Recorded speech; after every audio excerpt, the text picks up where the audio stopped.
The New York Knickerbockers are NBA champions. Da da da da da da da. Canyon of Heroes, parade, convertibles, hot chicks in Knick jerseys. The Knicks finally get over the hump and win an NBA title. And there's me, and there's Jalen Brunson. The Craig Carden Show. Only on SportsGrid. There are guys you know are great. We don't know that about Cal Raleigh. It is possible that Cal Raleigh isn't one of the 5 best catchers in baseball by the end of this season. And that's the difference. It's not possible that Aaron Judge isn't one of the 5 best outfielders in baseball. That's not on the board. It's on the board for Cal Raleigh. Game time decisions. Only on SportsGrid. This team feels slow. It feels old. It feels uninteresting. It just kind of feels like a lot of guys who are quality ball players, some big contracts, but are just like lethargic when they're out there. Like Manny Machado moves in slow motion. So does Nick Castellanos. So does Xander Bogaerts. So do a lot of these players in this lineup. And I might be piling on a little bit too deep, but this was supposed to be a contender for a World Series. In-game live, only on SportsGrid. There is one cardinal rule in sports media. You do not mess with the game or the ability for people to watch the game. These streaming giants better figure out how to deliver a live sporting event without any hitches, because broadcast television understood this for decades, and they know, Donnie, hey, there is nothing more important. The Early Line, only on SportsGrid.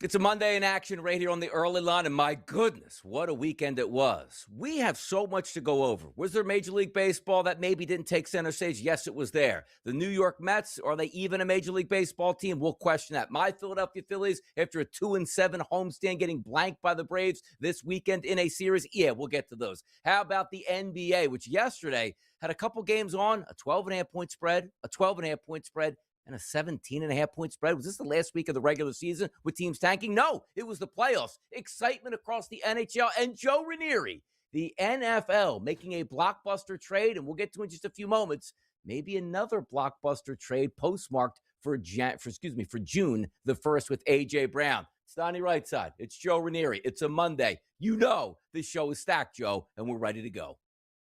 Monday fun day, Donnie, because it was over the top crazy this past weekend here. A little something for everyone. And, oh, yeah, by the way, Scotty Scheffler makes it to a playoff and doesn't win. Wow. Didn't have that on the bingo card either. Kind of crazy. Kind of crazy it is, but it is Monday here. We're ready to go. Hopefully you rested up, or maybe you need a little bit of caffeination to start your work week right here. The hottest topic of the day delivered by Caffeinated Joe. Let's go. Well, Donnie, you touched on it here because I think it's important that we talk about the massive and undeniable gap that exists between the National Hockey League and the National Basketball Association, certainly when it comes to delivering an actual competitive postseason product. Let's break down what we just watched this weekend, shall we? Because the NBA gave us an absolute masterclass in garbage television. Just yesterday, we had 4 playoff games that you mentioned, Donnie, and every single winner won by double digits. Every one of them. 2 of those games were 30-point-plus blowouts. Outside of the Orlando Magic pulling off the upset against the number 1 seeded Pistons, the rest of the slate was completely unwatchable. The league has gone the NCAA route, by the way, and has allowed this ridiculous play-in tournament to drag mediocre teams into the postseason just so they can get absolutely demolished by the heavyweights. Now, if I didn't know any better, I would have thought I was forced to watch the Washington Wizards, the Pacers, the Jazz, the Pelicans tanking in playoff basketball because it is the exact same uncompetitive, watered-down product that Adam Silver has been force-feeding us all season long. Now, flip the channel and look at what the NHL was doing, because the Stanley Cup Playoffs started with an absolute bang. You know why? Well, because they structured their format to give us the best matchups in sports immediately. You have the number 2 and the number 3 teams in the Western Conference, Dallas and Minnesota, colliding right out of the gate. You've got 2 massive heavyweight teams that both finished with 106 points on the season, going head-to-head in the first round. And that is exactly how we got that game yesterday, which was vintage NHL playoffs. The Canadiens upsetting the Tampa Bay Lightning in overtime. 3 out of the 4 NHL games yesterday were decided by a single goal. Every single shift matters. The intensity and the competition level are off the charts. And say what you want about Gary Bettman, and a lot of people will, but the man has evolved the NHL into an absolute must-watch television show where every single series in the postseason is a bloodbath. Meanwhile, Adam Silver is still sitting in his office, completely terrified of his players, trying to figure out how many games a guy has to play just to be eligible for a participation trophy. The NBA has a massive talent disparity problem, and instead of fixing it and addressing it, they're putting it in prime time for the whole world to laugh at. And Donnie, laugh at it, we will continue to do this postseason. It's a great topic that you bring up, too, because you're right about this. Now, granted, a little bit of more extra exposure. I don't have a lot of help here with the Philadelphia 76ers taking on the Celtics. They're probably going to get blasted without Embiid. But watching the Flyers and bringing them back into the equation, then you see the energy that the Buffalo, support staff, I like to say, as their fans would be, the Bills fans now back saying, you know what? We also have a hockey team as well and climbing on board. It was great to watch it all weekend long, and it will continue tonight with so many more topics. But Joe is right. I do like the NBA playoffs, but they gave you absolutely nothing to get excited about all weekend long. Congratulations to Orlando Magic knocking off the Pistons, but outside of that, those games were so boring. And by the way, inside the NBA, which is now on ESPN, they just keep it real. Charles Barkley all yesterday just kept going like, I want to take a nap. This is boring. I can't watch this basketball anymore. And people go, oh, you can't. What are you going to bang on the NBA? It's exactly what we're feeling as the fans. Unless your favorite team was playing or you had a wager, those were horrendous games all weekend long. Hopefully, they will get better as the teams get better and continue to play each other, Joe. Other hot topics across the sports landscape. A.J. Brown, is he traded? Most people think he already is, but June 1st is that designation, which means we're going to be able to trade him and not take a massive cap hit. So now the tea leaves are starting to fall, Joe, where the Patriots are like, yeah, we like the guy, and the Eagles are like, well, he's on our roster for now. Look, takes 2 to tango. June 1st, he's going to be a Patriot. I'm checking Diana Rossini's feed now. Where is it? Yeah, maybe not. Maybe not right there. Yeah, because something tells me he might be heading to his former coach. I'm just saying, if I was a betting man, I would think that maybe the New England Patriots are in his future, Donnie. How about Dexter Lawrence? His future's not in the Big Apple. He went to Cincinnati and got paid, but also it's one of those rare ones that you look at these trades, you and say, well, did Cincinnati, I guess, overpay? But then you look at the draft, you're going to get a defensive tackle that's going to shore up your defensive line. No, both teams, I believe, won here. The Giants are winning nothing this year. They got a top 10 pick. That's great value. Dexter Lawrence, if he returns back to form, can really help that Cincinnati defense here. Top 10 pick traded for Dexter Lawrence, who re-ups now with the Bengals and is ready to go. I did not have this one on the bingo card either, No, Donnie. The cheapest organization in the entire NFL outside of the Bidwells in Arizona decides that not only are they going to give up a cheap 10th round pick that they could have paid nothing for, instead they're going to go ahead and not only give it up, but they're going to pay Dexter Lawrence at 29 years old all of that money. I don't even know. I don't know what to say. Did not see that coming from the Bengals. Yeah, Trey Hendrickson's like one of those memes like, hey, what's going on here at this point right now? I couldn't get paid, but this guy's going to get a top 10 pick and get paid at the same time. It is what it is. Will Anderson ringing that cash register. 3 years, $150 million extension. Every pass rusher's like, thank you for that contract, Will Anderson Jr. We're going to use that as a template now. Yeah, they can use it as a template, but unless you can disrupt a offense the way Will Anderson can, I would temper expectations there. Well deserved, and yes, you have to lock him up in a big way, and they did exactly that. So kudos. He's going to be chasing quarterbacks around for a while in a Texans uniform. Zay Flowers said he didn't like the hard practices that John Harbaugh used to put out there for the Baltimore Ravens. Let me understand this. NFL teams are barely able to practice and can't even put on the pads, basically, in the regular season. Me, as a Division III athlete, when I was in the mid-1990s, Joe, we put in a 20-hour work week that was supposed to be in the NCAA. Well, my coach like, we're Division III. Nobody's paying attention to us. So we probably had a 40-hour work week where everybody else got 20. But in the NFL, you barely even practice. What's he talking about?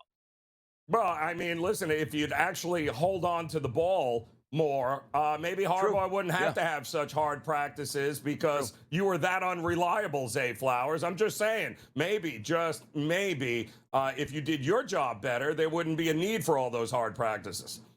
I always wonder, too, when you jump out of a plane here, you got the parachute, and you're going to deliver the football to a spring football game or to an NFL game or a college football regular season game. I'm like, man, these guys are really good. Then we see the opposite side, and they land on the scoreboard and get stuck, Joe.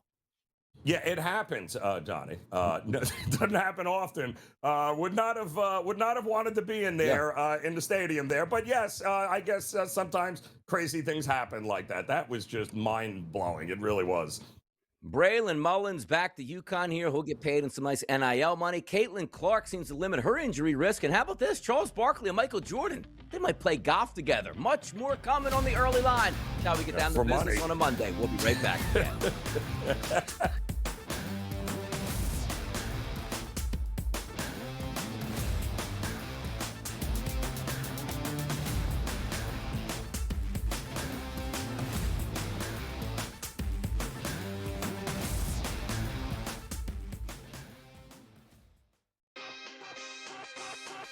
Setting the play-in up like this.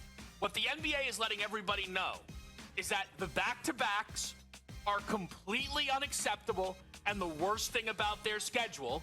And these fools, now they give them 3 days off for one game. Yeah. They're so scared of back-to-backs. They go, not even in the play-in could we dream of giving anybody a back-to-back. Game time decisions only on SportsGrid. It looks like Rory McIlroy and Scottie Scheffler have replaced Tiger Woods and Phil Mickelson as must-see golf TV. 14 million people on average watch the Masters on Sunday on CBS. That's not including Paramount Plus. It's up 8% from last year, and it just about tied what was probably the best Masters Sunday performance. That was in 2015 when Jordan Spieth won it. Newswire. Only on SportsGrid. We may be talking about this as one of the best divisions in baseball. It's not generally something we do, but if the Pirates just hold court and the Reds just hold court and the Cubs are in this thing, the Brewers are going to be there in the end too. I mean, that's 4 of the 5 teams. I do think the Cardinals are going to push back at some point. They'll fall back a little bit, but I got 4 teams with a possibility of making the postseason here, Donnie. Pro Baseball Today, only on SportsGrid. Whatever your next job is, the first 24 hours, it's going to be a rehashing of this. Mm-hmm. You have to suck that up. You can't avoid that. Like, I haven't been in prison in 7 years. But people do bring it up. And every story written about me still references the fact that I got in trouble. Right. So, unfortunately, you have to live with that the rest of your professional career. The Craig Carton Show, only on SportsGrid.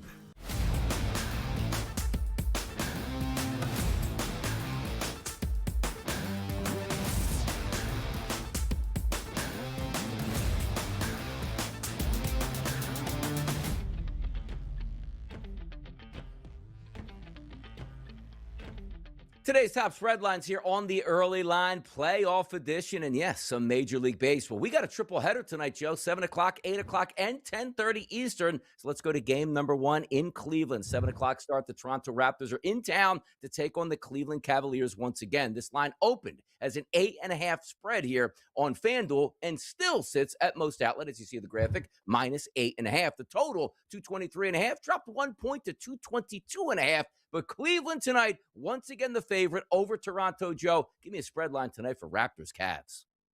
Well, you're looking at exactly the same line that we had, Donnie, from the first game there. And it was not a big deal there for the Cleveland Cavs, who eventually pulled away, and Toronto kind of folded like a cheap suit here. But to me, this is all about whether Emmanuel Quigley is available to go here tonight for Toronto, because he is a big part of that offense. He is the guy that is going to lead the charge. And while you need Ingram and Scotty Barnes and company to get it going, he's the guy that really kind of makes that fire roll there for Toronto. And without him, you saw that they had turnovers. They didn't have the offense got stale in a hurry in the second half. So they need to get some rebounds going, and they need their point guard back. If they get that, listen, Toronto should be able to at least punch back at some point. Whether they do it in Cleveland, it remains to be seen. I think if Quigley goes, I'll take the 8.5. If he doesn't,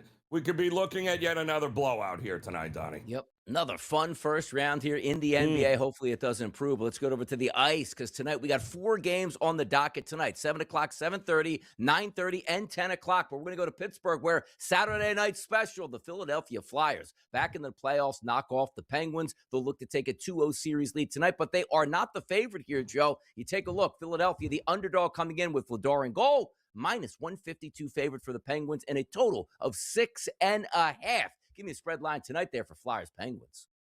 Well, I mean, the Battle of Pennsylvania rages on, right? But it was 6.5 in the first game, too. It was one of the higher totals on the board. And, we didn't get 6 goals here, Donnie. So what are we going to get here? This feels like one of these series where, yes, we're all expecting to have these wild shootouts, but it's probably going to be lower scoring. It's going to be a lot more physical. And I'm just going to keep playing. I mean, nobody has dominated over the postseason like Sidney Crosby has, especially in his career against Philadelphia. So just keep giving me Sidney Crosby anytime goals. I'm good to go. I think the under is alive and well in this series. I'm not buying we're getting 5-4 games out of these two teams, Donnie. I think there are going to be a lot of unders here.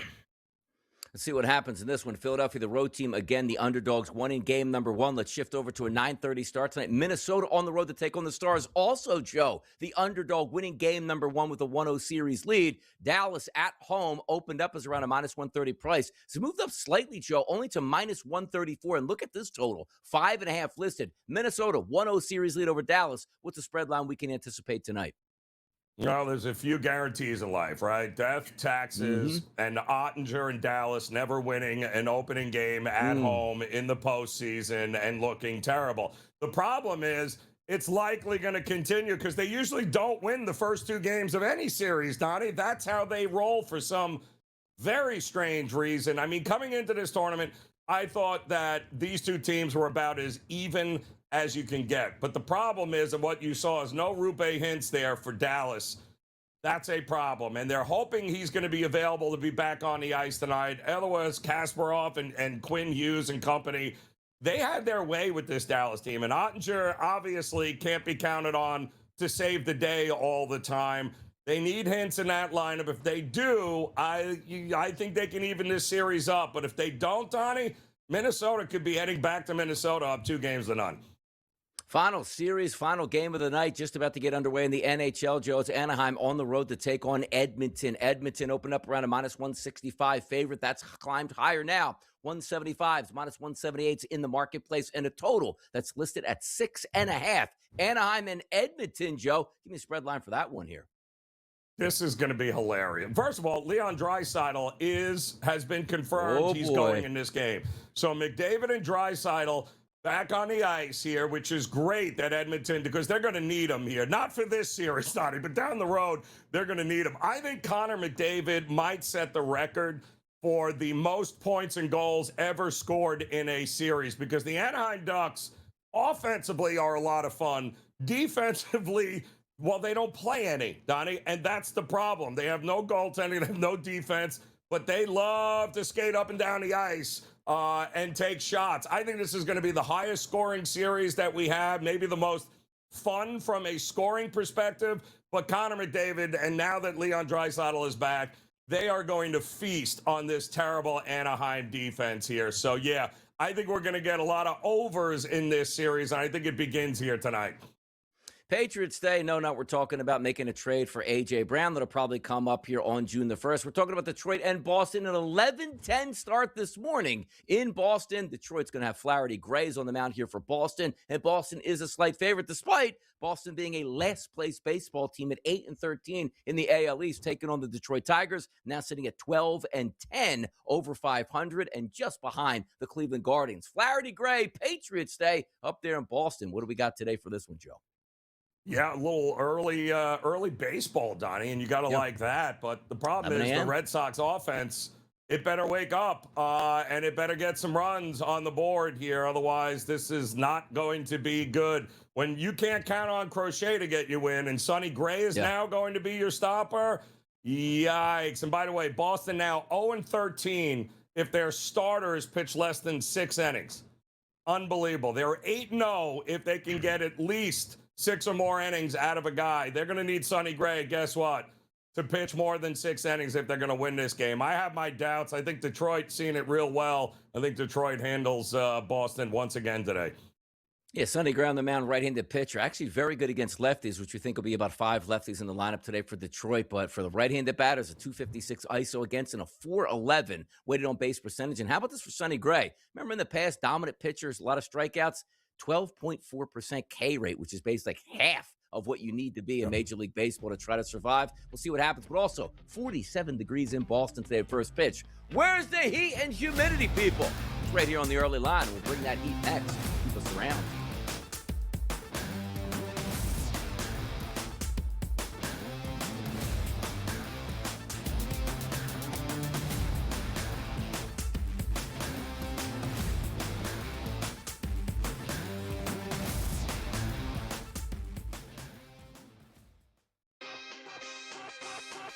Setting the play-in up like this, what the NBA is letting everybody know is that the back-to-backs are completely unacceptable and the worst thing about their schedule. And these fools, now they give them 3 days off for one game. Yeah. They're so scared of back-to-backs. They go, not even in the play-in could we dream of giving anybody a back-to-back. Game time decisions only on SportsGrid.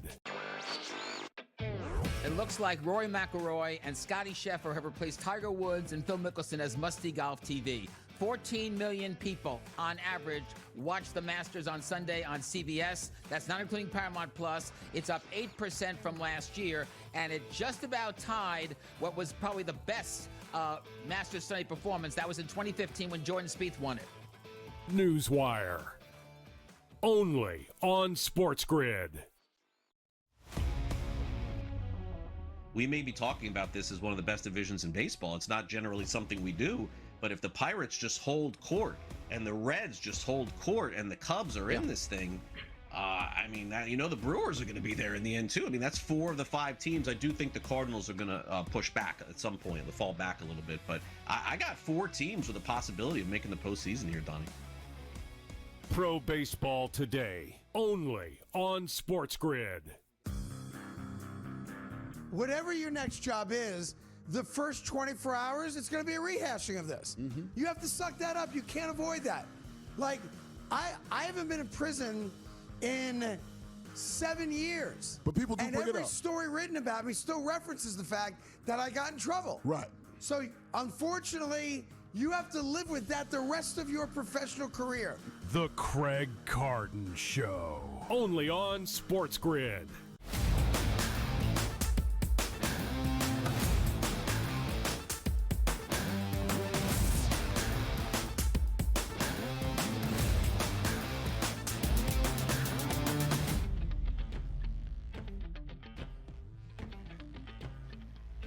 A lot of fanfare, a lot of fun over the offseason for the New York Mets. Made a trade to get a quality pitcher there in Freddie Peralta over with Milwaukee. Bichette comes over. They had so many changes that lineup to get excited for. And then you see that the Mets are in their midst of their longest losing streak in 22 years, 11 straight losses. And yesterday, you probably figured, Joe, they're going to finally get out of it. 1-0 lead into the ninth. Our closer that we brought in, Devin Williams, who was really bad for the Yankees. Well, he turned out yesterday he was really bad for the Mets as well. Blown save, extra innings. Mets go down again. 11 straight losses. Yeah, I mean, it was funny, right? They used Peterson as the length guy in relief there, and it worked. I mean, they were trying to do anything to mix it up. I mean, they held them scoreless there, Chicago, until, well, they didn't in the 9th inning or the 10th inning, for that matter. Devin Williams, boy, it was like watching it all over again as a Yankee guy, going, oh, I know that Devin Williams, yes. Blown save in the 9th inning. And then, of course, I had no idea Craig Kimbrell was even in Major League Baseball anymore, but apparently he pitches for the Mets, and I know that because his wild pitch sending Pete Crow Armstrong to third base in extra innings, sac fly later, game over, and the Mets lose 2-1. Typical in just when it's going bad, Donnie, everything goes bad. And that's kind of where the Mets are right now. Nothing they do is good enough.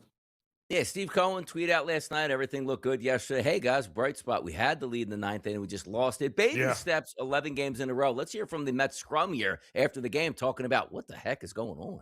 Mentioned it's going to get loud. A lot of that talk is going to be around Carlos Mendoza. I mean, what would you say about how the job the manager has done with you guys? He's done a fantastic job. This is not on him.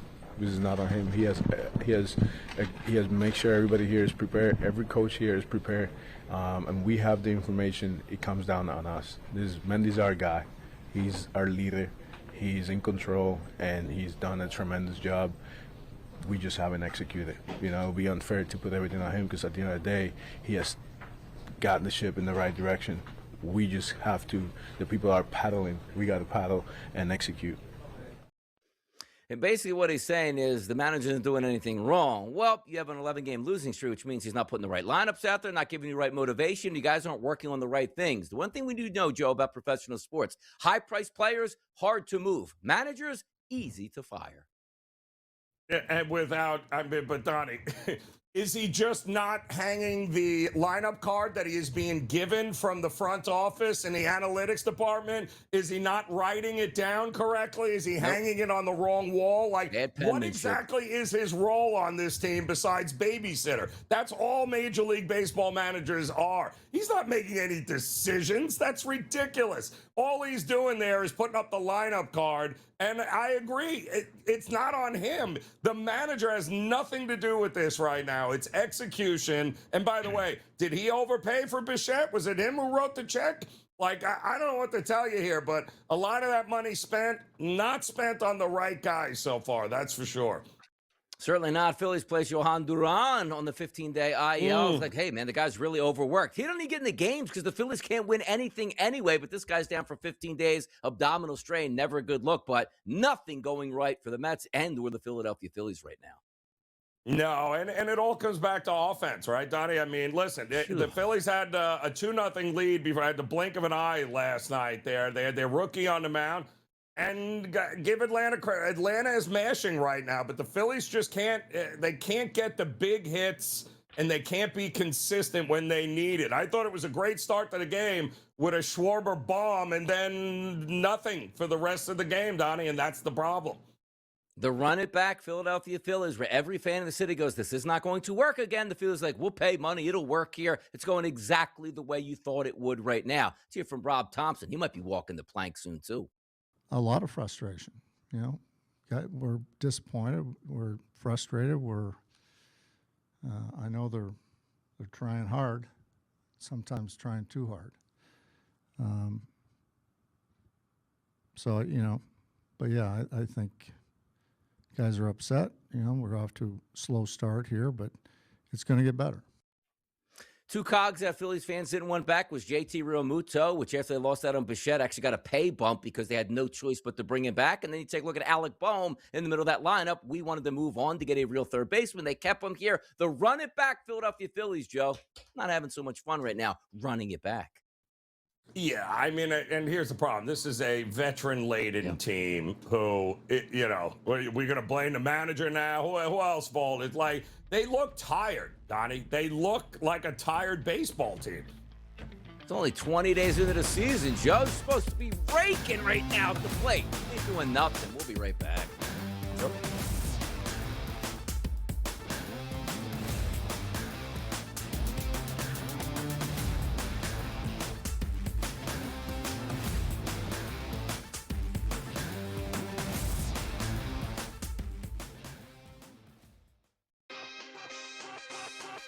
Setting the play-in up like this, what the NBA is letting everybody know is that the back-to-backs are completely unacceptable and the worst thing about their schedule. And these fools, now they give them 3 days off for one game. Yeah, they're so scared of back-to-backs. They go, not even in the play-in could we dream of giving anybody a back-to-back. Game time decisions only on SportsGrid. It looks like Rory McIlroy and Scottie Scheffler have replaced Tiger Woods and Phil Mickelson as must-see golf TV. 14 million people on average watch the Masters on Sunday on CBS. That's not including Paramount Plus. It's up 8% from last year, and it just about tied what was probably the best Masters Sunday performance. That was in 2015 when Jordan Spieth won it. Newswire. Only on SportsGrid. We may be talking about this as one of the best divisions in baseball. It's not generally something we do, but if the Pirates just hold court and the Reds just hold court and the Cubs are in this thing, the Brewers are going to be there in the end too. I mean, that's 4 of the 5 teams. I do think the Cardinals are going to push back at some point, they'll fall back a little bit, but I got 4 teams with a possibility of making the postseason here, Donnie. Pro Baseball Today, only on SportsGrid. Whatever your next job is, the first 24 hours, it's going to be a rehashing of this. Mm-hmm. You have to suck that up. You can't avoid that. Like, I haven't been in prison in 7 years. But people do bring it up. And every story written about me still references the fact that I got in trouble. Right. So, unfortunately, you have to live with that the rest of your professional career. The Craig Carton Show, only on SportsGrid.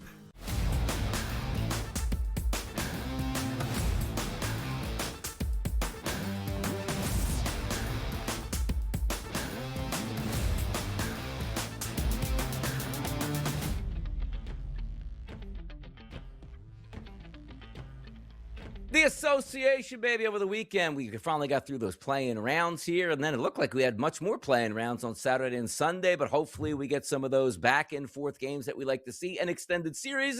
Otherwise, we're hurrying up into the second round. Let's hear from J.J. Redick on the win by the Los Angeles Lakers over the Houston Rockets. Just thought we were really poised as a team. We had a great next play mentality. Wasn't a perfect game. None of these games are going to be perfect. Got contributions from a lot of people in a lot of different ways, and made enough winning plays despite the turnovers and the offensive rebounds. LeBron, what pleased you the most about not just getting the win tonight, but the way your team played? I mean, I just think our composure. I mean, obviously we were going against a well-coached, super athletic. They caused a lot of havoc. I think our composure, even when they made a run at the end of that second to cut the lead to 2. We came out in that third quarter and was able to withstand that, and pretty much play the game that we wanted to play. We had a great game plan and we tried to execute that as close to 48 as possible. We need Luka, Joe. We need KD in that series to add a little bit of juice. But the Lakers did get it done in game number 1. And I don't know. I was paying attention to stuff. I didn't know Kevin Durant was going to sit that game out. Saw the final score, looked at the box score, like Kevin Durant didn't play. Lakers won. Kevin Durant apparently banged his knee in practice there with Reed Shepherd on Wednesday and apparently could not play. It was about an hour before the tip, Donnie. We got the news, and we did watch the Rockets go from about a 5.5 point favorite down to about a 2.5 point favorite when that was announced. But I don't know. Look at the box score. The fact that the Lakers only attempted 66 shots in the game. Think about that. That's the fewest in an NBA game in over 3 years, and they gave up 21 offensive rebounds to Houston, and Houston couldn't score 100 points. That is, Kevin Durant or not, I still don't know how the Houston Rockets didn't score 100 and weren't able to somehow beat the Lakers team there with a 41-year-old, the only one on the court who was capable of making any of those 60% shots. Unreal. Maybe you should watch like the Christmas Day game. Hey, you're going to unleash your new shoes in the NBA. How about this report here? Nike is reportedly struggling to sell basketball shoes because NBA players aren't as popular as they used to be, per Brian Windhorst. Financial experts claim the lack of player popularity is now directly hitting Nike's revenue and stock price, which does make some sense, but also understand this.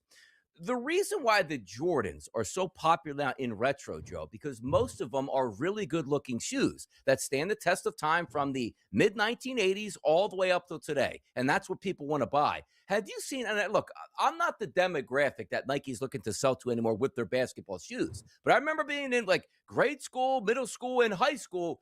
We got, yes, players that we like shoes, but they were good-looking shoes. These shoes look like they're absolute trash getting put out. Like, why would anybody wear, like, the NBA shoe, low tops, yellow and red combos and colorways? Nonsense. The shoes that we used to buy were damn good-looking shoes in the 90s. Not only good looking, Donnie, you had them for years because they were actually quality shoes. Not like, and I mean, this is a totally different ball game here, Donnie. And I think Windhorst is right. You know, you wanted a Kobe shoe. You wanted Jordan, right? Like, there were guys you wanted. I'm going to go out and get a Zion shoe. Like, are you out of your mind? Like, there is nobody's got the kind of juice that they used to have. I think Nike is spot on. And you know why? Because we look at the NBA now as a league of, I mean, it's the haves and have-nots, and it's a bad product, and nobody wants to be associated with it. So congratulations, Adam Silver. You're tanking the actual sneaker industry. You're tanking it because your players are awful. And by the way, players used to be so famous that when your shoe actually launched, Nike would have an ad campaign with Kobe Bryant, Michael Jordan on it. It's like, here's the shoe released April 27th. Yo, that is an awesome shoe, and you wanted it. Now, if you popped up a picture and told me, like, these are the new KDs, I'd have no idea, because where is the ad space that we used to get where this is Michael Jordan's shoe? It's coming out here. It's going to be a dominant shoe for the next 6 months, and you're going to see it on every commercial. It's going to be recognizable. Kid walking down the street, he's got the new Jordans on right now. If the kid's walking down the street now, can you look over and be like, oh, he's got the new Zions on? Like, nobody does that anymore, and that's why at this point now, marketing is terrible, shoes look ridiculous, and that's the combination that is not going to sell shoes to the kids these days. And also understand this. Like, yes, inflation has caught up, and Jordans were still relatively expensive back in the day, the Penny Hardaways in the mid-1990s. We all had those shoes. But if you're looking at saying, hey, going to get you a pair of shoes for $325 in exclusive edition, and you give it to the kids, like, oh, I'm not going to wear them because it's a collector's item. Stop the madness, man. Put these kids back in shoes, have them ball up there on the street corner, have some fun. Steve Kerr, where's he having fun next year? Did you see when the Golden State Warriors bowed out? The fake huddle where they knew they were on camera, and he knew he had, thank you guys so much for all this stuff right now. Yeah, Steve Kerr's out of there. And by the way, get in while the getting's good. Get in while the place is going to be flatlining over the next couple of years. He knows what he's doing, Joe. Yeah, I mean, he said it after the game too. Like, there's an expiration date with all of these jobs, and he's right. And you know, the problem is you probably should have thrown out that spoiled gallon of milk a couple of years ago, but you still have you still held on. And I mean, injuries were a concern. I mean, if they had Jimmy Butler the whole season, if Steph was 100%, maybe we're having a different conversation. But the reality is, it might be time to light it up and start over there for the Golden State Warriors. How about lighting it up and starting over for the Wolves? They just want to get started in the playoffs with their best player. Anthony Edwards was reportedly clearly limited and laboring in game number 1 because of a lingering right knee injury. You know what that means, Joe? It's not going to be healthy now. If you've ever had runner's knee before, where you get those like tight bands you put around your knee to sort of help that out, boy, that is an injury that just lingers. It's nagging. It's not all that painful, but you know it's there, and certainly hampers great athletes, which is doing to him. He still dropped 22-9-7. So I mean, it wasn't. He wasn't. Laboring. Yeah, I mean, he can labor all he wants on his way to 22-9-7. It's not the reason that they lost there at the end. The reason they lost is because once again they had no answer for Jamal Murray and the Joker. So you know, to me, it's just they're not as good defensively as they have been in years past. And if you're going to have to rely on him dropping 35, 40 points every game, Donnie, for you to win, it's over already. That's it. I mean, you know, where's Julius Randle, by the way? Has anybody seen him? Is he on a milk carton? Like, what? You know, somebody else step up for the Minnesota Timberwolves.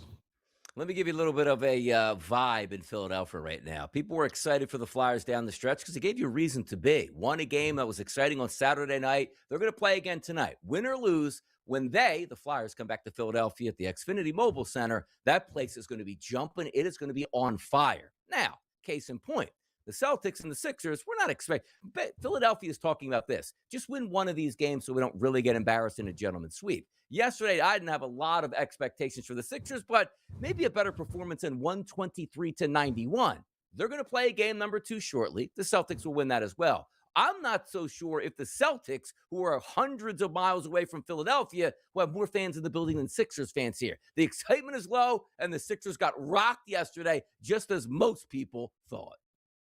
Yeah, and it just, I mean, it's like two different worlds. It's like heavyweights fighting, you know, lightweights. It's just, it's not even close. And I'm not sure Embiid helps at all here at this point, Donnie. I really don't. It's, you know, again, you've become now where it's Maxey or not. So that's it. So, you know, if you're so reliant on one guy like these teams are, it's going to be a very short postseason for him. By the way, I was watching the post-game press conference with Tyrese Maxey, and he brought up a great point. He's like, we felt that was a playoff game for us. And the Celtics were like, this is just another game. Like, we're just going to blow you out and just deal with it at this point, which is what you expect. Out game number 2. What's the hype on that? Maybe the Sixers can cover. Who actually knows here? But how about this one yesterday too, Joe? Blowouts are across the board. The Suns got annihilated by the Thunder. That wasn't even close from tipping another blowout game yesterday. 119-84, Joe. OKC is like, come on, let's move us on. 17 turnovers for 34 points. That's what the Suns gave the Oklahoma City Thunder. Not going to win those games. Tom Vecchio joins us next year. Can he help us out in the NBA? Can he help us out in the NHL? Let's hear from Tom Vecchio coming up next right here on the Early Line.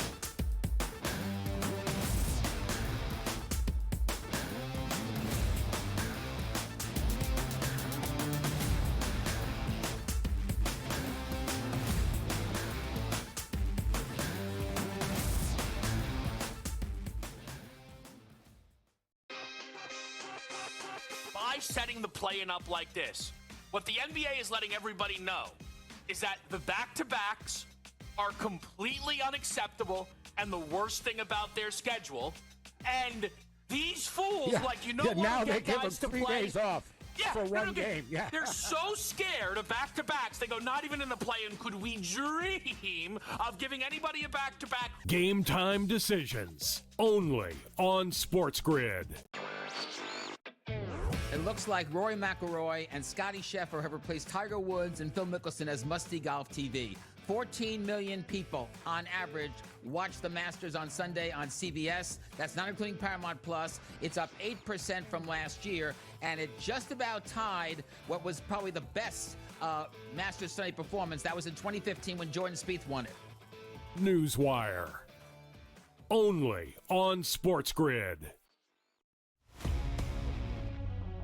We may be talking about this as one of the best divisions in baseball. It's not generally something we do, but if the Pirates just hold court and the Reds just hold court and the Cubs are in this thing, I mean, the Brewers are going to be there in the end too. I mean, that's 4 of the 5 teams. I do think the Cardinals are going to push back at some point, they'll fall back a little bit, but I got 4 teams with a possibility of making the postseason here, Donnie.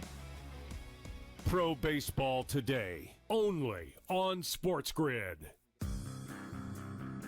Whatever your next job is, the first 24 hours, it's going to be a rehashing of this. Mm-hmm. You have to suck that up. You can't avoid that. Like, I haven't been in prison in 7 years. But people do bring it up. And every story written about me still references the fact that I got in trouble. Right. So, unfortunately, you have to live with that the rest of your professional career. The Craig Carton Show. Only on SportsGrid.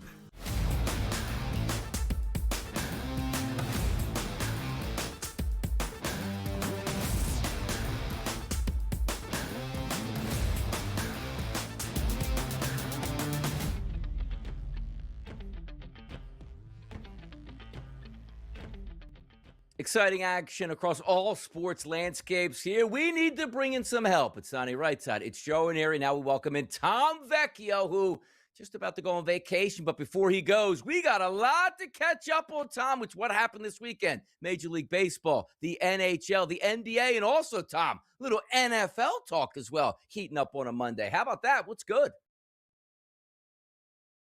Chris. Yeah.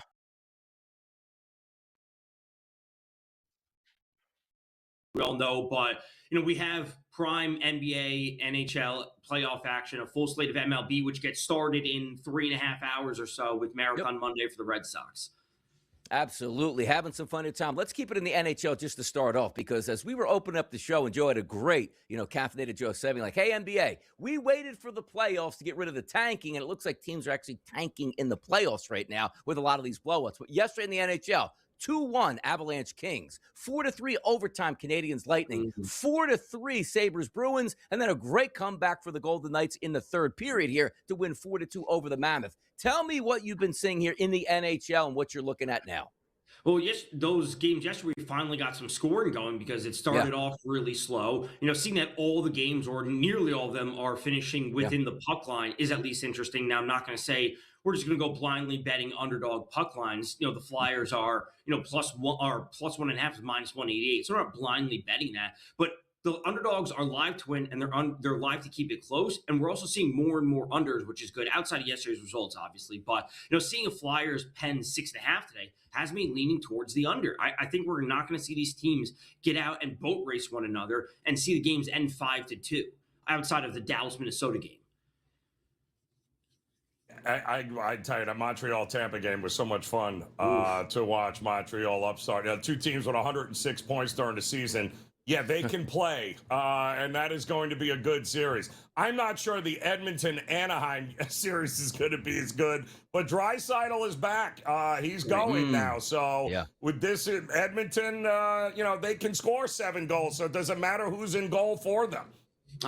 It doesn't. This would be the one series I would say would kind of break the mold of what I was just talking about. I was like, this series is going to have goals. There's no doubt about it. And frankly, I don't want to say the Oilers are prime for an upset, but people can't be discounting the Ducks. The Ducks are a really good team, and they can score with the Oilers.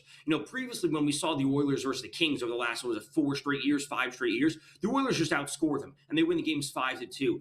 The Ducks can score. They can win those games 5-3, 5-4, whatever it might be. I do not think that is going to be a lower scoring series. And the Ducks are live to win games. I would say play the Ducks on the money line as long as you're getting plus money. Cutter Gauthier out there giving the Ducks a chance. There should be lined up with Matvei Michkov and Porter Martone here in Philadelphia, but he didn't want to be a Flyer, so hopefully the Oilers dust him off. Now, Tom, let's get over to the NBA, because we always hear the zigzag theory, right? Hey, blow out one game, take the other team to cover the next game. We did have a lot of blowouts in uninspiring basketball, uninspiring, I should say here. 7-game series, round number 1. A couple of these game number 2s are going to start to take place. What have you seen so far in the NBA, and what are you looking forward to there as well? What I'm looking for is hopefully we get players coming back, whether it be Embiid, whether it be Luka. Yeah. Now the Lakers took care of business, but I want to see the players to continue to step up, and I want to see the players really who did step up for their teams throughout the entirety of the regular season now take a prominent step forward. Now, CJ McCollum for the Hawks had a great game, but now we really need to see Jalen Johnson be the premier guy for the Hawks. When it comes to the Raptors, I want to see Manuel quickly back in action. They need him if they're going to keep that series anywhere remotely close. So I want to see the players back in fully healthy, and a lot of those underdogs, they're going to need a full team effort. They're going to need rising tide lifts all ships, because they don't always have a true superstar if they're going to keep the series close. Now, I will say the 13.5 that I'm seeing for the Celtics against the 76ers is a huge line. I do look 2 futures on the Celtics to win 4-0 and 4-1 in that series. So I'd be happy with some blowouts, but I just want to see some competitive games. Yeah, well, Portland, we talked about Portland last night, was a big trendy dog too. I'll take the 12. Oh, they didn't cover either. So, Wemby's first action in the postseason, This is a good team. The inexperience is the only thing, but everything that I saw from San Antonio is exactly what. Even if give me Denver and San Antonio, can we just get to that next round, Tom? Because I think it's going to be an all-out war. It probably should be. I'm most interested to see, and I've been kind of thinking forward in my head, is like if we do see the Thunder and the Spurs play each other in the conference finals, we know that the Spurs had the Thunder's number right throughout the entirety of the season. They were like the only team that could beat the Thunder consistently. So where do the betting trends and where do the lines fall? Because there has to be so much respect given to the Thunder. But if we're getting anything close to big numbers on the Spurs, now obviously I'm talking 2 rounds ahead in a hypothetical, the Spurs would be an immensely popular pick every single game. Yep. Tom, Major League Baseball, let's get a little bit of fun talk here. Now, my Philadelphia Phillies are certainly struggling, to say the least, but not as much as the New York Mets. 11 games in a row, took a 1-0 lead into the 9th inning yesterday. Devin Williams blows that save there.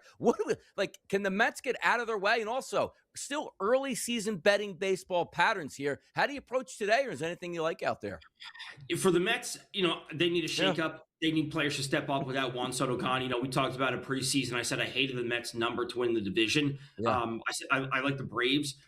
Speaking of the Braves, they're minus 162 road favorites. They're going up against the Nats. Bryce Elder is on the mound for the Braves. To start the season, he has a .77 ERA, which is no doubt fantastic, but we also know that ERA is the best indicator. He has a 3.42 xFIP. Now, a 3.42 xFIP is pretty darn good. It really is. It's under 4. But he's also overperforming by about 2.5 runs. And this Nats offense, they can hit the ball. So I like the Nats today. I would play them on the money line. The Braves coming off a win last night on Sunday Night Baseball. These are some of the trends, to your point, Donnie, that are going to start to develop. How do we follow or fade teams winning or losing after Sunday Night Baseball with travel, a win with travel? The Nats got some offense. They can hit Bryce Elder. He's not a great pitcher. Yeah, by the way, 11 o'clock game today. It's Patriots Day in Boston Marathon Day. That'll get started there shortly at this point. But also, Tom, wanted to fit in a little NFL talk. It seems to be that the Philadelphia Eagles have already made a trade, just can't announce it to the Patriots here on June 1st. Give me a look at that Patriots offense with a true number 1 wide receiver next year. Really good, the duo in the backfield, and then if you can essentially get AJ Brown, you can pencil him in not pencil him, you can put him in pen, not pencil, and then the other players, the tight ends, they step up and do their part to have a well-rounded offense. Never too early to talk NFL. Tom, enjoy your vacation, deservedly so. Tom will be back, I don't know, a couple weeks. We'll see him then.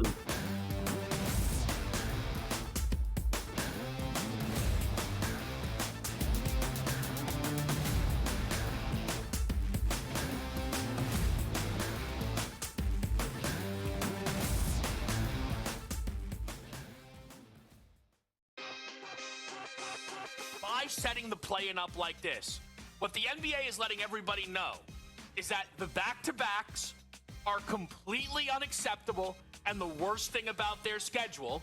And these fools, now they give them 3 days off for one game. They're so scared of back-to-backs. They go, not even in the play-in could we dream of giving anybody a back-to-back. Game time decisions only on SportsGrid. It looks like Rory McIlroy and Scotty Scheffler have replaced Tiger Woods and Phil Mickelson as must-see golf TV.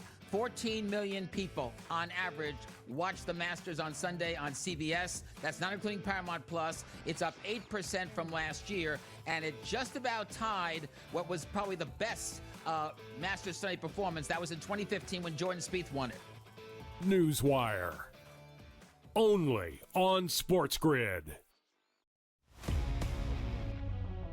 We may be talking about this as one of the best divisions in baseball. It's not generally something we do, but if the Pirates just hold court and the Reds just hold court and the Cubs are in this thing, the Brewers are going to be there in the end too. I mean, that's 4 of the 5 teams. I do think the Cardinals are going to push back at some point, they'll fall back a little bit, but I got 4 teams with a possibility of making the postseason here, Donnie.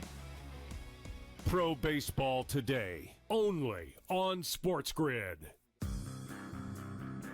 Whatever your next job is, the first 24 hours, it's going to be a rehashing of this. You have to suck that up. You can't avoid that. Like, I haven't been in prison in 7 years. But people do bring it up. And every story written about me still references the fact that I got in trouble. Right. So, unfortunately, You have to live with that the rest of your professional career. The Craig Carton Show. Only on SportsGrid.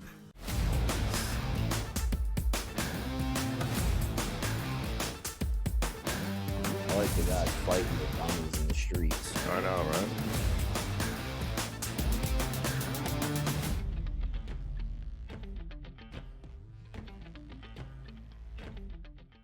Little hockey talk on a Monday. What a great opening, you should say, from Saturday and Sunday. A lot of great games here in Philadelphia. Yes, we finally tasted some victory in the Buffalo Sabres. Haven't been in the playoffs for a while. Exciting Game 1 victory over the Boston Bruins. But some other news and notes and topics, Joe. How about Vincent Trocheck? Yeah, you remember him on Team USA winning a gold medal here. But how about this to start the season, Joe? Trocheck revealed that he had a bacteria infection in his lungs that required surgery, and that's why he missed a month early in the season. Quote, "It was very scary. I thought I was dying." Hockey players, tough, Joe. Very tough. Yeah, and he still would have played if they would have let him, Donnie. Like, he still would have tried to get out there and get it done. But, it was a sign right off the bat here. The Panthers, the Rangers, key injuries to key guys early on, and that kind of doomed them from that point on. As Sidney Crosby said, I don't like them. Well, I just don't like them here. Well, it's the same thing with the fan bases between the Pittsburgh fan bases and the Philadelphia fan base. Steelers, Sixers, Flyers. I mean, the Sixers, hell, you don't even have a basketball team in Pittsburgh. Sixers fans probably still hate Pittsburgh. Update from PPG Paints Arena. There's already been 2 fights in the crowd, 5 fan ejections, and we're 20 minutes away from puck drop. This is Penguins, Flyers in the playoffs. It's a great rivalry. It is a lot of fun, as I said. Sixers and the Celtics are supposed to be a rivalry. Nobody's even going to be making a golf clap by the time they get back for Game 3 for the Sixers game. But tell me this, Joe. This place is going to be on fire when Philadelphia returns back to playoff hockey against the Penguins. Crosby, it just makes for good television. It makes for good TV, and you can buy in. It's a great time here. It really is. I mean, it's classic, it's old school, and it's, listen, 2 fan bases that, haven't exactly recently had a whole lot to be excited about, but boy, oh boy, there's a lot of pent-up anger against one another in this series, so should be a whole lot of fun to watch this thing unfold. Absolutely, it should be. How about this one, Joe? Correct me if you've heard this before. Not sure if there'll be a switch for game number 2 as well, but Jake Ottinger just came on the ice for practice in an original white and green pad setup, not the new black ones, so has the black 99 mask. What's up with Ottinger and the boys, huh?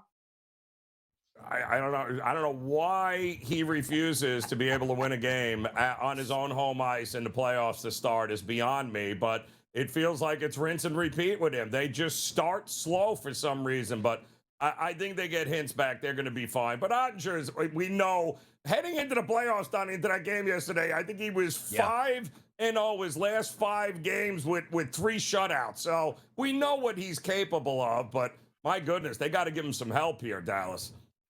I'll tell you who else needs to get some help. Macklin Celebrini. He seems like all the help he needs is just him. But, boy, you want to surround him with some other superstar players, and you got something for maybe the next 20 years. Macklin Celebrini's final tally in his 19-year-old season, 82 games, 45 goals, 70 assists, 115 points. I think he passed Joe Thornton there as most points there in a Sharks uniform. This is a guy that's now open to an extension. Pay the man his money and get some talent around him, Joe. And yeah, he will be there for quite a. He is a name that, yes, get used to saying a lot here. And it's good because it'd be good to see San Jose back in the discussion again. How about Bruins and the Sabres yesterday? You saw all the anticipation of playoff hockey coming back to Buffalo. And how about 4 goals in the third period for a 4-3 victory by the Sabres? The place was on fire. Like we're taking back to the old Aud in Buffalo, Joe.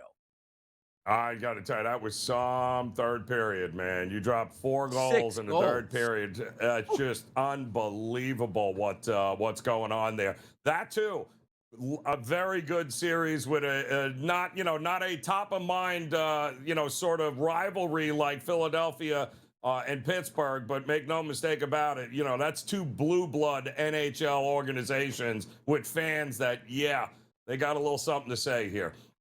They do. How about Ottawa and Carolina? Watched that game from the hotel room on Saturday. Really a dominating performance by Carolina in that game. Game number 2 going to be tonight, a -152 favorite for Carolina. They always talk about The forechecking and the back checking, extremely good for Carolina here as they look to take a series win 2-0 tonight, Joe. Vintage Carolina, but Ottawa, if you don't get shots on Frederick Anderson, you're not going to be able to beat him, and that was the problem in the game. They went through 2 periods, Donnie. I think they had 5 shots on goal. That's not going to get it done. The Senators got to figure out a way to generate some offense, and they got to make Anderson work. I think they'll have a better opportunity here tonight. We have Prediction Markets Edge coming up in hour number 2, Joe. Give me a Predictions Market Edge on now the Flyers at a 30-1 price to win the Stanley Cup. Or would you rather just take the Avalanche at plus 280, Joe? No. Listen, the Avalanche barely got by the Kings 2-1, so anything is possible. Anything is possible as we move into hour number 2. More fun, more hot topics, and a guy who had maybe a bigger weekend than everybody at the grid will join us as well. I'll let you find out who that is.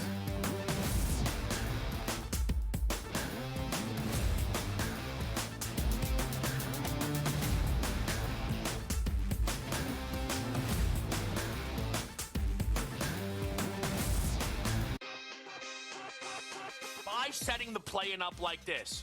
What the NBA is letting everybody know is that the back-to-backs are completely unacceptable and the worst thing about their schedule. And these fools, now they give them 3 days off for one game. Yeah. They're so scared of back-to-backs. They go, not even in the play-in could we dream of giving anybody a back-to-back. Game time decisions only on SportsGrid. It looks like Rory McIlroy and Scottie Scheffler have replaced Tiger Woods and Phil Mickelson as must-see golf TV. 14 million people on average watch the Masters on Sunday on CBS. That's not including Paramount Plus. It's up 8% from last year, and it just about tied what was probably the best Masters Sunday performance. That was in 2015 when Jordan Spieth won it. Newswire. Only on SportsGrid. We may be talking about this as one of the best divisions in baseball. It's not generally something we do, but if the Pirates just hold court and the Reds just hold court and the Cubs are in this thing, the Brewers are going to be there in the end too. That's 4 of the 5 teams. I do think the Cardinals are going to push back at some point. They'll fall back a little bit, but I got 4 teams with a possibility of making the postseason here, Donnie. Pro Baseball Today, only on SportsGrid. Whatever your next job is, the first 24 hours, it's going to be a rehashing of this. Mm-hmm. You have to suck that up. You can't avoid that. Like, I haven't been in prison in 7 years. But people do bring it up. And every story written about me still references the fact that I got in trouble. Right. So, unfortunately, you have to live with that the rest of your professional career. The Craig Carton Show, only on SportsGrid.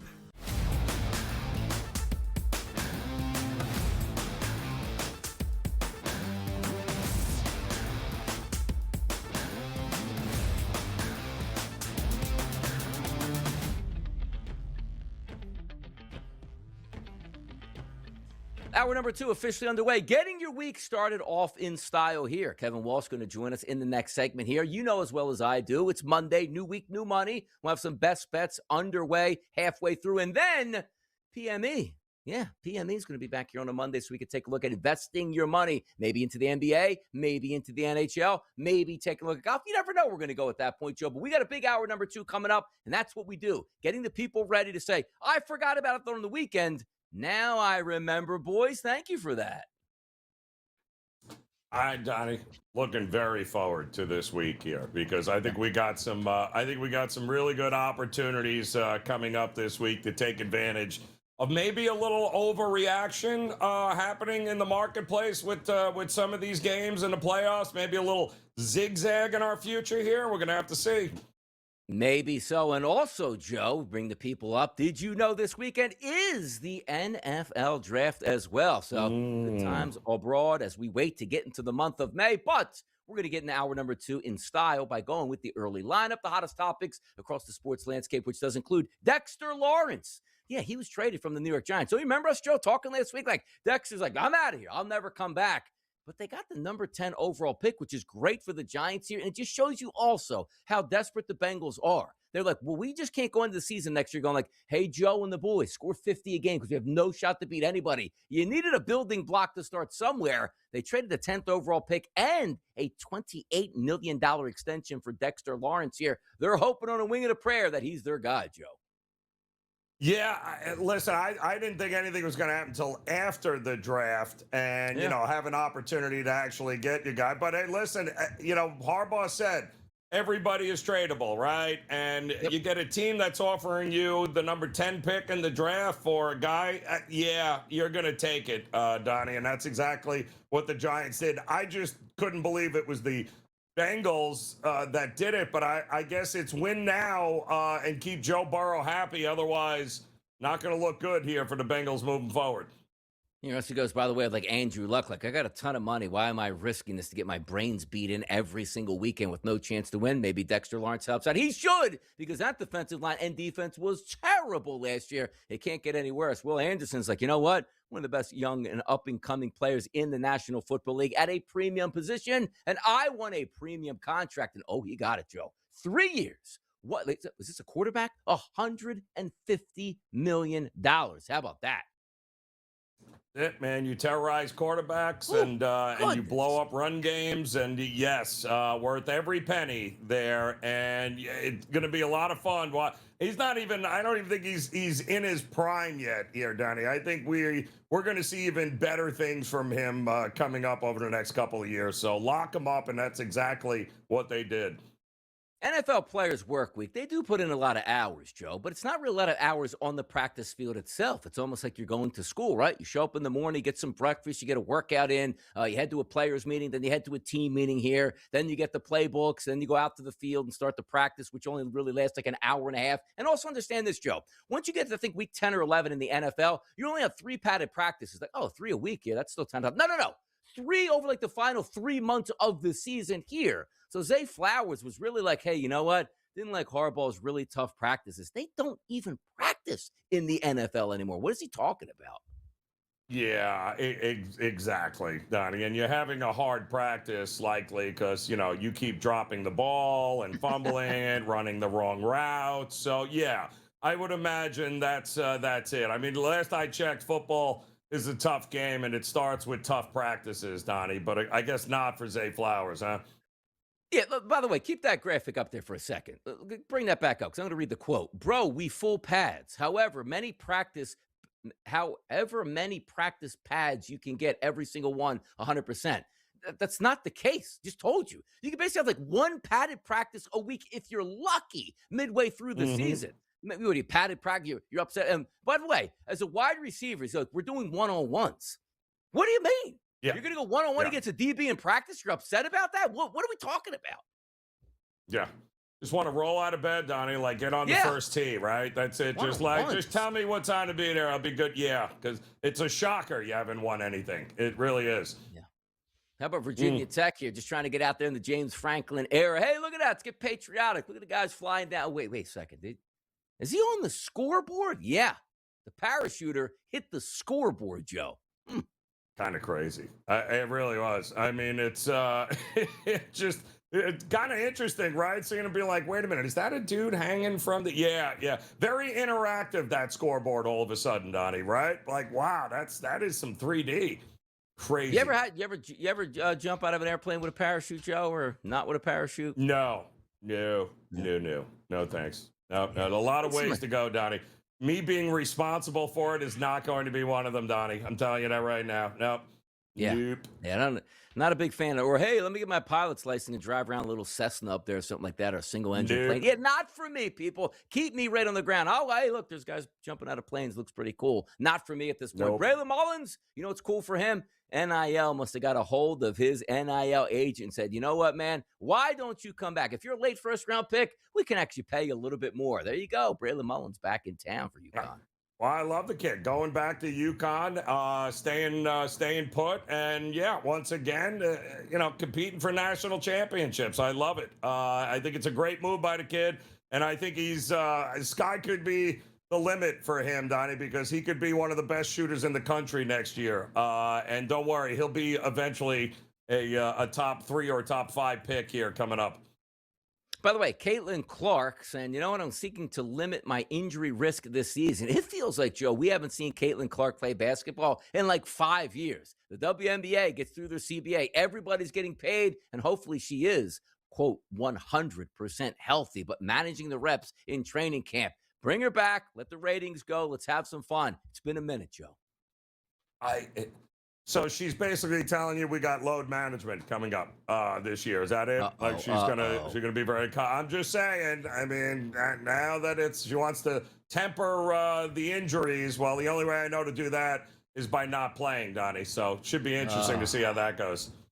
Yeah, it should be a good one here. Hey, national championship or national primetime game. Fever going to take on the Sky, and oh no, she's not going to play. She's going to sit this one out at this point. Well, it is what it is. Those players are getting more money now, which means, Joe, they can sit out more and still make more money on that end of it. Charles Barkley, you watch him all the time on Inside the NBA, former NBA great, a lot of fun with Shaq, Ernie, Kenny out there. But how about this? He was always really good friends with Michael Jordan up to like 20 years ago. It was like, hey, Mike, get your you-know-what together with the Hornets out here. It isn't working out. And he held that grudge ever since. But now maybe we're thawing, Joe, and these two might join up on the golf course here. Yeah, I mean, that's it. Water under the bridge, right? Let's bygones be bygones and get out there. But I promise you this, he's only going to do it. He's only taking him to the golf course because he wants to take his money. It's the only reason Jordan's inviting him there. The only reason. By the way, does Jordan have any friends at this point? Like, he's so, like, maniacal in his brain, like, throughout his career. Like, cross me up one time, I'll never talk to you again. Like, Jordan doesn't like to go on TV, is very private in his life. And you never really say, hey, he's golfing with, I don't know, Reggie Miller, or he's golfing with David Robinson. And again, Barkley was always his guy. And just over a simple comment over the air, I'm never going to talk to you again, man. Crazy. Like, that's in the mind of an absolute assassin on the court. Which is why he's the GOAT and always will be, because even to this day, I can promise you this, you won't see Jordan hanging around Isaiah anytime soon. I can assure you of that. That will never be happening anytime soon. Like all those stories about Jordan, like in the locker room, where he just hears something like, man, bring Jordan out here. I'll cook him right now. And then he'd be like, okay, the next month in practice, I'm just going to physically beat you up every single day so you learn a lesson. I don't care if you were actually kidding or not. But those guys in the court, like talking trash to Michael Jordan, it never worked in your favor. Like you could not get in his head, and he just took it like you are absolutely disrespecting me in the highest degree. I'm going to flatline you. Hey, Thunder Dan Marley's going to D you up one-on-one, he said. Good, I'm going to drop 50 on his head tonight and tell him about it here. It's Michael Jordan. Maybe the best ever. Maybe the guy coming up next says maybe he isn't the best ever. Kevin Walsh up next.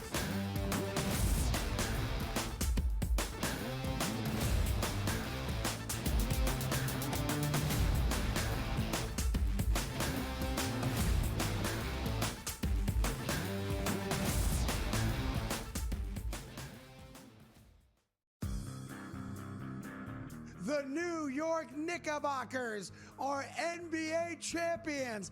Da da da da da da da. Canyon of Heroes, parade, convertibles, hot chicks in Knick jerseys. The Knicks finally get over the hump and win an NBA title. And there's me, and there's Jalen Brunson. The Craig Carden Show. Only on SportsGrid. There are guys you know are great. We don't know that about Cal Raleigh. It is possible that Cal Raleigh isn't one of the 5 best catchers in baseball by the end of this season. And that's the difference. It's not possible that Aaron Judge isn't one of the 5 best outfielders in baseball. That's not on the board. It's on the board for Cal Raleigh. Game time decisions. Only on SportsGrid. Team feels slow, it feels old, it feels uninteresting. It just kind of feels like a lot of guys who are quality ball players, some big contracts, but are just like lethargic when they're out there. Like Manny Machado moves in slow motion, so does Nick Castellanos, so does Xander Bogaerts, so do a lot of these players in this lineup. And I might be piling on a little bit too deep, but this was supposed to be a contender for a World Series. In-game live. only on SportsGrid. There is one cardinal rule in sports media. You do not mess with the game or the ability for people to watch the game. These streaming giants better figure out how to deliver a live sporting event without any hitches, because broadcast television understood this for decades, and they know, Donnie, hey, there is nothing more important. The Early Line, only on SportsGrid.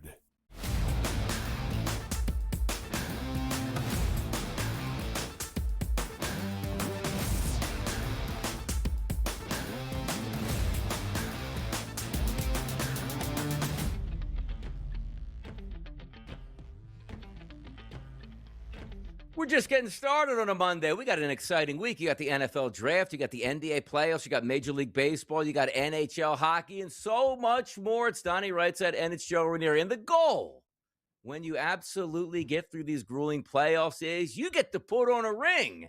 Now, Kevin, let me understand something like this. Did you have a championship weekend? Did the people miss something here? Yeah, certainly did. A championship event was held, and kind of in perfect harmony as that was all happening, LeBron prevailing, bringing the Lakers to a 1-0 series lead. I mean, just an incredible weekend of basketball, an incredible weekend of love, if I can be a little cheesy.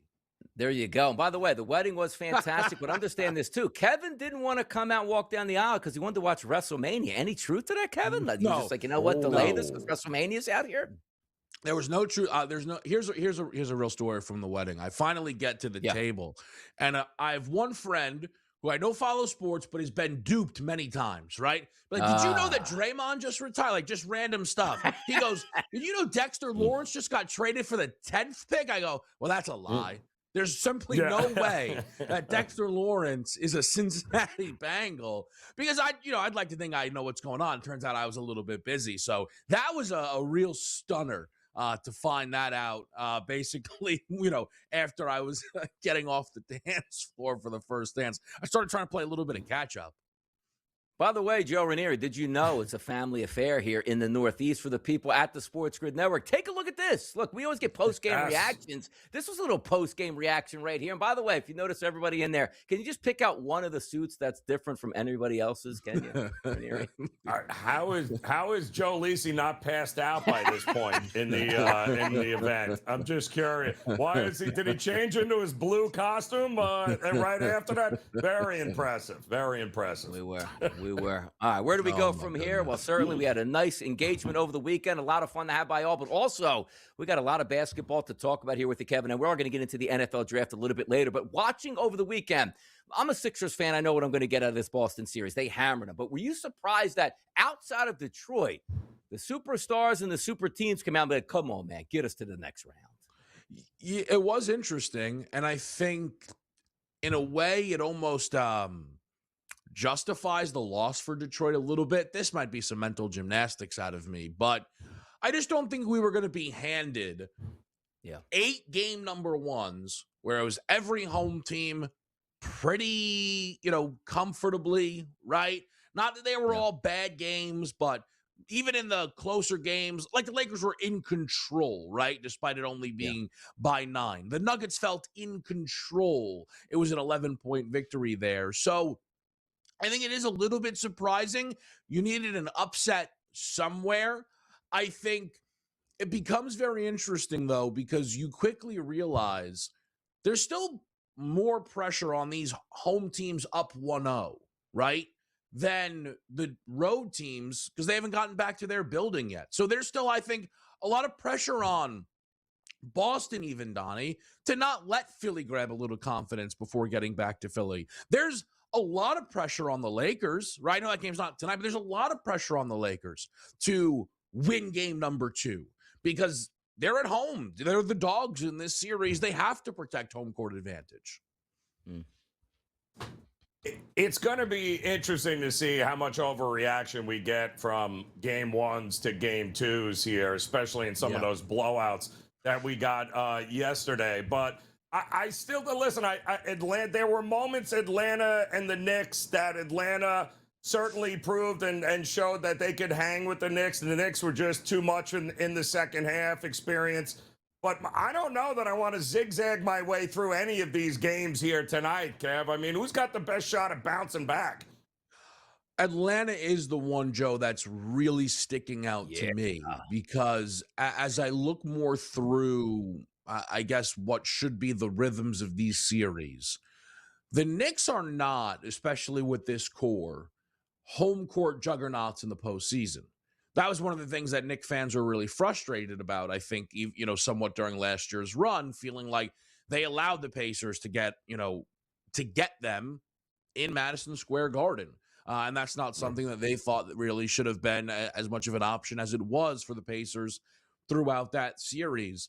And for Atlanta, with the style that they play, I think offensively they should look much better in game number 2 after scoring only 102 points in game number 1. And the Knicks, they scored 113 with a pretty strong three-point effort. I mean, they were nearly 50% from beyond the arc and only got to 113. So Atlanta's the dog that's been really sticking out to me for the 3 games we have tonight.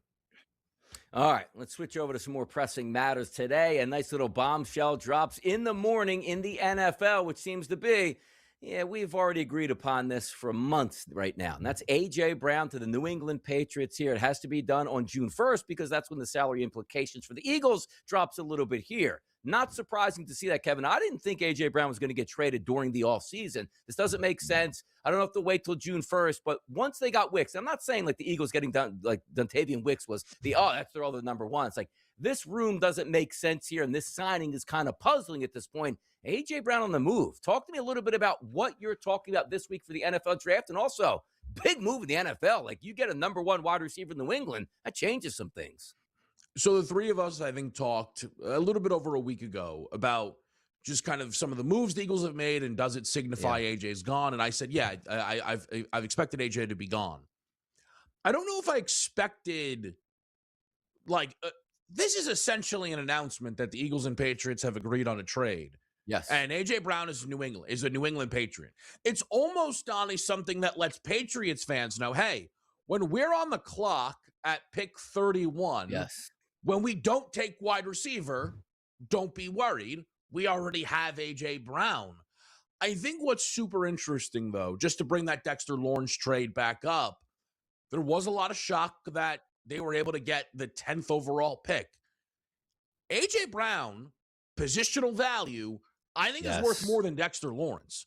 So people were like, is A.J. Brown worth a 1? Yeah, A.J. Brown's worth multiple 1s, I'm pretty sure, at this point in time. So very interested to see what that final deal ends up.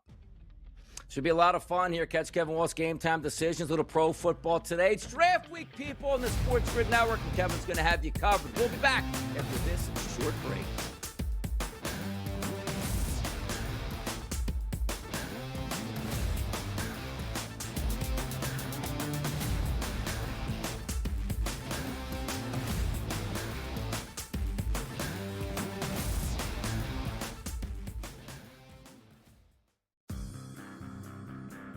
The New York Knickerbockers are NBA champions. Da da da da da da da. Canyon of Heroes, parade, convertibles, hot chicks in Knick jerseys.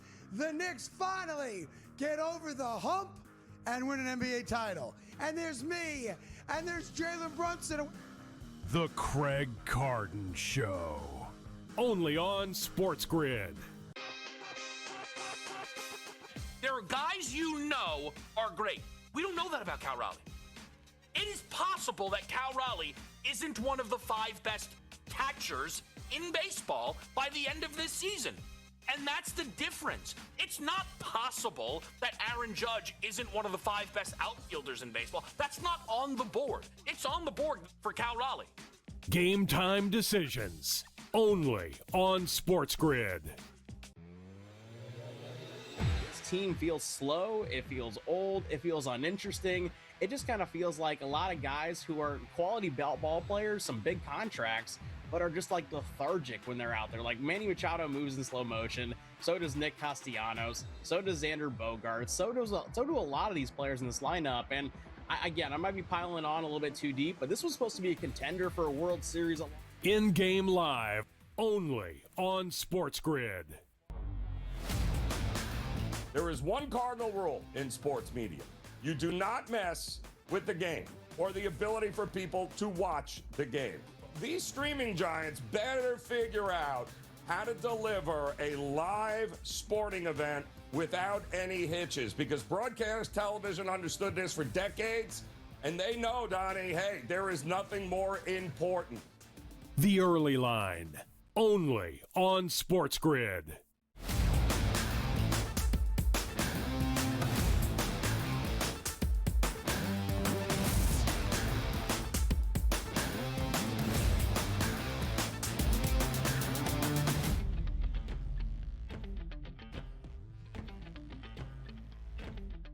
Early Line on a Monday. Fun times here. Halfway through hour number 2. Caught up with Kevin Walsh here, talking about the NFL draft this weekend, some NBA talk, some wedding talk, and so much more, Joe. But that's what we do. New week, new money. We'll get to a couple things here. Also, our Fade the Public poll. But it just feels like back in the mix in such a big week, Joe, where every single night, it feels like, even though not yet elimination games, the NHL is fantastic. We want the NBA to bounce back. We got the NFL draft coming up. You got Major League Baseball still going on. Also, as Joe and I talked about, Joe, an 11 o'clock, not p.m., a.m. Major League Baseball game today. A little early baseball, a little late NBA basketball. I think, what do we got, a 10:30, 10:45 game tonight, Minnesota and Denver, depending on how long the Knicks and Atlanta go. So, yeah, you got a little, starts early, ends late, Donnie. That's what we got today. There you go. Patriots fans getting known here that they are eventually going to get A.J. Brown. What's the compensation pack for the Philadelphia Eagles? And away we go. But now, Joe, we want to hear from the people. What are they digging on? Here's our Fade the Public poll.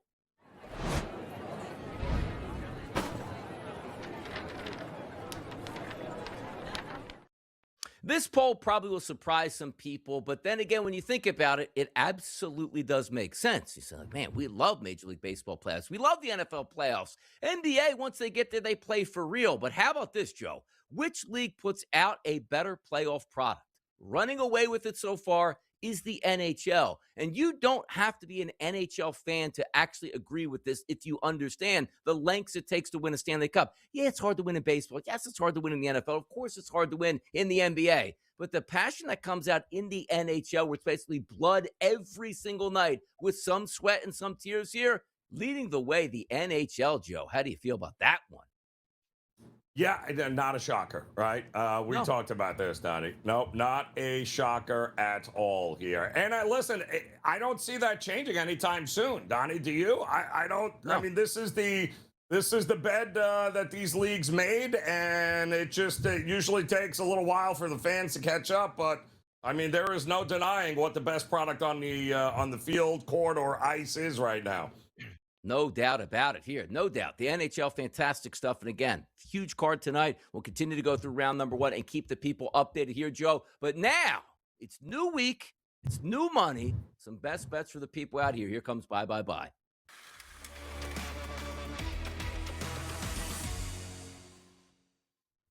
We got the NHL. We got the NBA. We got MLB, Joe. Where are we going tonight for a best bet for you, huh? Oh, I think we're going to the association here, and I'm going to head to that Atlanta and New York game. And listen, I think, and we've already seen the over money hitting. This opened up overnight 215.5, Donnie. It's now 217.5, and I agree with the move. Listen, Atlanta in the first half versus Atlanta in the second half was night and day. They were 50%, 8 of 16 from 3 in the first half, 6 of 21 from 3 in the second half there. They are, I believe, the 5th best three-point shooting team in the league this year, averaging about 37, 38%. I think it's going to even out. They're going to be much better in this game. They kind of look like a deer caught in the headlights. The 102 points they scored were the fewest in the 43 games since they traded Trae Young back in January 9th. I think they score more points. I think the Knicks keep doing their thing, but I think this lands in the 220s and not in the teens here. Atlanta Hawks and the New York Knicks. Usually it's a couple choice words for Trae Young, but as we know, Trae Young doesn't play for the Hawks anymore. Knicks got game number 1. Zigzag theory for me in game number 2, Joe, and it also helps with some of these stats I'm going to bring up. Won't you see the line opened up at 5.5, still sitting at 5.5. Total for this game, 216, 217 in that range. I'm going to take the Hawks plus 5.5. Why? Because if you take a look at the tickets coming in, 75% of those on the New York Knicks. Early line action, not moving at all. So most people looking at game number 1 saying the Knicks got this one down, Brunson and the boys, it should be an easy victory. I don't even need a victory by the Hawks. I just need the Hawks to keep it within 5 points or less to cash this ticket. So once again, Donnie, why are you taking the Atlanta Hawks? Because nobody wants to take the Atlanta Hawks tonight. We'll take them as a nice public fade. Give me the Hawks, Joe. Getting 5.5 tonight in the Garden. Well, listen, Donnie, you're correct there. Then I know they're getting more than they scored in the first game here. So the over, I like it even more because I do think the over is correlated to Atlanta in this game. And how about this one, too? Quick little point of reference. The Phillies are playing the Chicago Cubs today out of town, which they were getting booed all weekend long. The New York Mets, however, Joe, are coming back home as 11 straight losses on their plate here. I can't wait to see. Wow. We're going to get any trumpets playing, even though Diaz isn't back in town. Yeah, that's the Mets season right now. PME is up next on a Monday. Stick with us. We'll be right back.